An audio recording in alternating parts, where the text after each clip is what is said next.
ஊற்றுறேன்ப்பா. ஒரு 3 கரண்டி எண்ணெய் ஊற்றிக்கிறேன். என்ன பண்ண போகிறீங்க? இதோப்பா, இது வாழைத்தண்டு கூட்டு பண்ண போகிறோம். பருப்பு போட்டு அரிஞ்சு வச்சுக்கிறோம். வாழைத்தண்டு கூட்டு பண்ண போகிறோம். இதோப்பா, கடுகு பருப்பு போடுறேன்.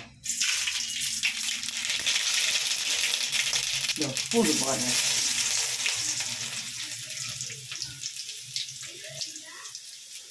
வெங்காயம் போடுறேன். ஒரு வெங்காயம் அரிஞ்சிது. வாழைத்தண்டு கூட்டுக்கு? ஆமாம், வாழைத்தண்டு கூட்டுக்கு.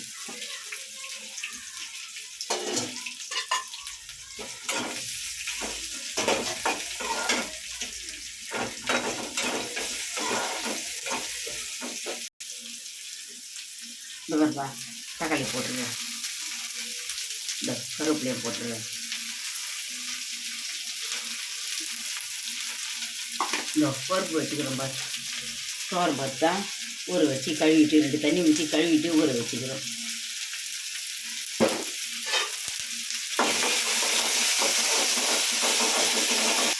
கடுகு பருப்பு போட்டோம். வெங்காயம் பூண்டு போட்டுக்கிறோம் நசுக்கி. தக்காளி கொஞ்சம் கருவேப்பிலை கொஞ்சம் போட்டுக்கிறோம். இப்போ பெருங்காயம் போட்டுக்கலாம். எழுதி பெருங்காயம்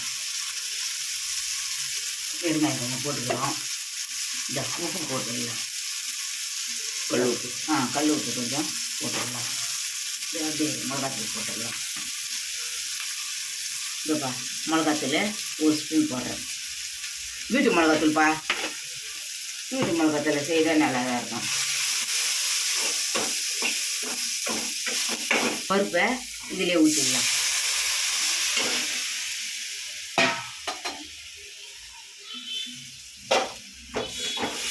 கொஞ்சம் தண்ணி ஊற்றிக்கலாம். ஊற்றிக்கலாம்ப்பா. இந்த குக்கரில் ஊற்றிக்கலாம். இந்த பாருப்பா, இதில் குக்கரில் ஊற்றிக்கலாம். இதிலே வாழைத்தண்டு அரைச்சி போட்டுக்கலாம். போட போகிறேன். பருப்பெல்லாம் அதில் போட்டோம். தாளிச்சி உப்பு மிளகாத்தூள் எல்லாம் போட்டோம். இந்த வாழைத்தண்டு அலசி போடுறோம். தண்ணியிலேருந்து வெளியே இருந்தாக்கா கருத்துரும். அதனால் அலசி போடுறோம். தண்ணியிலேருந்து எடுத்து போடுறோம்.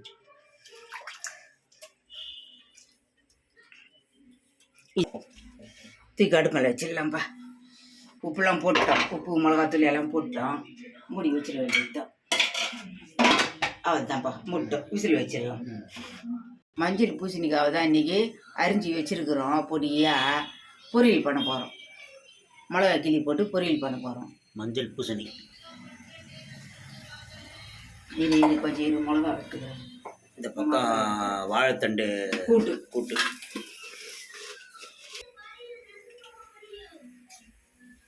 சும்மா ஒரு 2 கரண்டி எண்ணெய் ஊற்றிக்கிறேன். கோல்டு வின்னர் எண்ணெயா? ஆமாம். இந்த கடுகு பருப்பு 2 போடுறேன்.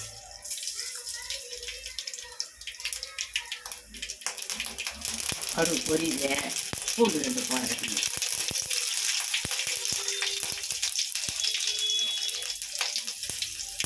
காஞ்ச மிளகா ஒரு 2 கிள்ளி போடுறேன்.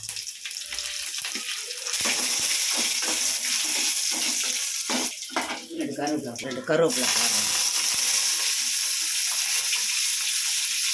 அப்படியே மஞ்சள் பூசணிக்காவை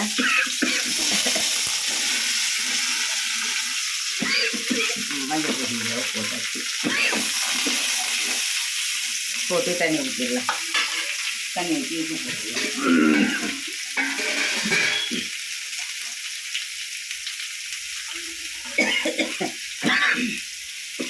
இந்த பாருப்பா, கல் உப்பு போடுறேன். கொஞ்சம் தண்ணி ஊற்றி விட்டு வேகட்டும். அவ்வளோதான். இன்னும் ஒரு விசில் வரட்டும்பா.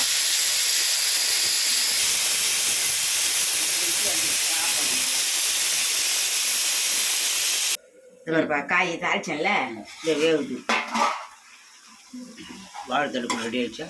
அதுவும் ரெடி ஆயிடுச்சு. கொஞ்சம் விசில் அடங்கின பிறகு திறந்து கிளறலாம். இது தண்ணி சுண்டிடுச்சுன்னா இறக்க வேண்டியது தான். இது ஒன்றும் பெரிய விஷயமே இல்லைப்பா. அந்த பூசணிக்காய் தாளிக்கிறது உடம்புக்கும் நல்லது. வருஷத்துக்கு ஒரு வாட்டிக்கு வருது, சாப்பிடலாம், நல்லது. வெறும் மிளகா கடுகு பருப்பு 2 போட்டேன். எண்ணெய் ஊற்றினேன். கடுகு பருப்பு 2 போட்டேன்.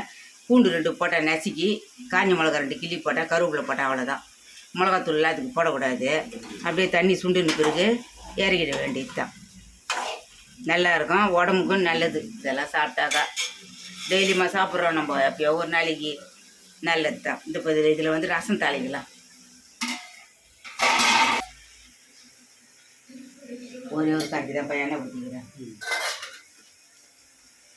காஞ்சி மிளகாவை கிள்ளி தாளிக்க போகிறோம். கடும்பருப்பு போடுறேன்ப்பா.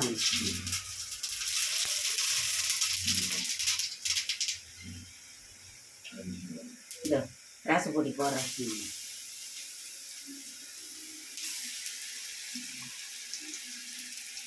இந்த 2 காஞ்சி மிளகாய் கிள்ளி போடுறேன்.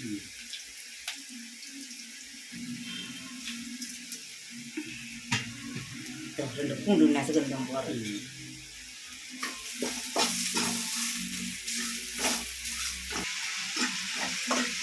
ரசப்பொடி இதை கரைச்சி வச்சுக்கிற தக்காளி புளியெல்லாம் போட்டு மஞ்சள் தூள் பெருங்காயெல்லாம் இதை அப்படியே எடுத்து ஊற்ற வேண்டியதுதான்.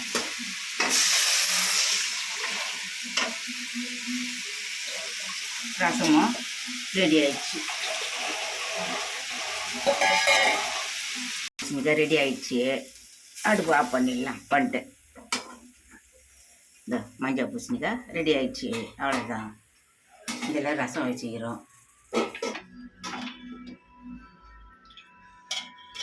வாழைத்தண்டு ரெடி ஆயிடுச்சு.